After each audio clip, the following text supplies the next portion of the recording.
The final chapter of Jujutsu Kaisen brought the conclusion to Yuji Itadori's epic journey, which began when he became the vessel of Ryomen Sukuna, the feared king of curses.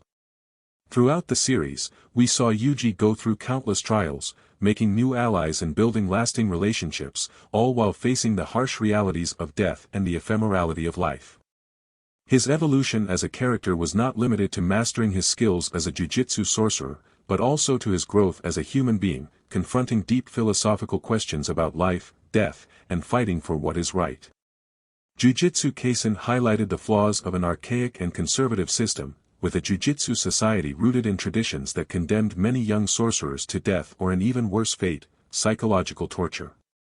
Characters like the iconic Satoru Gojo have often expressed dissatisfaction with this structure, exposing its flaws and the cruel way in which it treated sorcerers.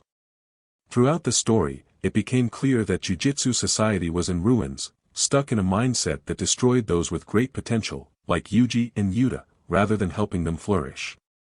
Where the higher-ups saw only danger and sought execution, Gojo saw hope and an opportunity to shape the future. This conflict was even more evident in the Zenin clan, where sexism prevailed, and figures like Maki and Mai were seen as expendable. However, Gojo's dream did not die with him.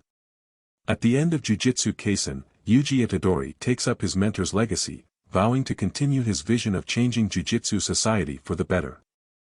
The overthrow of the corrupt higher-ups, thanks in large part to the efforts of Gojo and Mei, paves the way for a new order to be established. And it is Yuji who bears this responsibility. The young sorcerer is now the central figure to lead a new era of Jujutsu, one where the lives of sorcerers are valued, where mistakes do not result in merciless punishment, but rather opportunities for redemption and growth.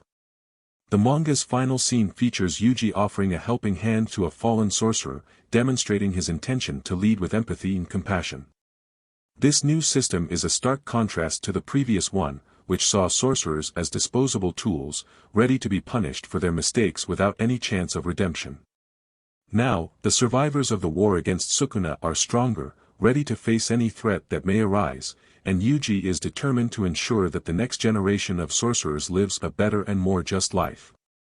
The ending of Jujutsu Kaisen also offers a resolution to the uncertain fates of several main characters, something that has sparked numerous theories among fans.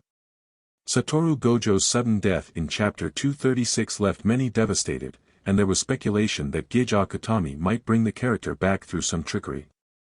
However, the manga makes it clear that Gojo did indeed die after being hit by Sukuna's world-cutting slash. While many fans were disappointed by this outcome, Gojo's death was inevitable in order to allow Yuji to have his own victory against Sukuna and complete his journey of growth. Gojo, even after his death, finds a kind of peace in the afterlife. The scene where he appears surrounded by his former friends, all in their youth and full of life, is an emotional and meaningful moment. There, Gojo expresses his regret for not having fought Sukuna on equal terms, but also admits that he understands the loneliness that the King of Curses faced. Still, Gojo claims that he dies without regrets, as he fully trusts his students to continue what he started. Gojo's smile, even after his death, conveys his faith in Yuji, Yuta, Maki, and the others, showing that he believes they will overcome all adversity. Sukuna, meanwhile, maintains his stance as a ruthless antagonist throughout much of the series. His separation from Yuji and subsequent possession of Megumi's body only intensified the hatred that Yuji's allies felt for him. However, in the climactic final battle, Yuji demonstrates a surprising level of maturity. Within his domain, he attempts to show Sukuna a new way of living, causing the King of Curses to reflect on his own choices and worldview. Although Sukuna initially rejects the idea, his defeat at the hands of Yuji forces him to reconsider. Yuji's philosophy, centered on valuing life, eventually begins to make sense to Sukuna, who finds himself curious about the possibility of following a different path. The theme of North and South, explored in the series, becomes even more relevant at this point.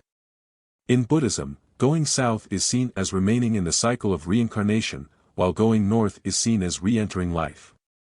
Gojo chooses to go south, remaining as he is in the afterlife and entrusting the new generation to carry on. Sukuna, however, chooses the opposite path, going north with Yurom, indicating that he is willing to explore what the future holds, perhaps even treading the path of redemption. The ultimate message of Jujutsu Kaisen is clear: living life is what truly matters.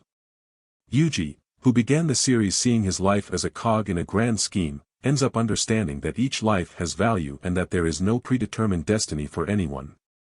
This idea is exemplified by Yuji's mastery, not as a cursed technique, but as a montage of memories and moments that defined his journey. The final page of the manga, which shows Sukuna's finger now being used as a talisman to ward off evil spirits rather than an object of destruction, is a powerful metaphor for transformation and the closing of the cycle of destruction that began at the beginning of the series. While some fans may wonder if this leaves room for a sequel, it's unlikely that it will.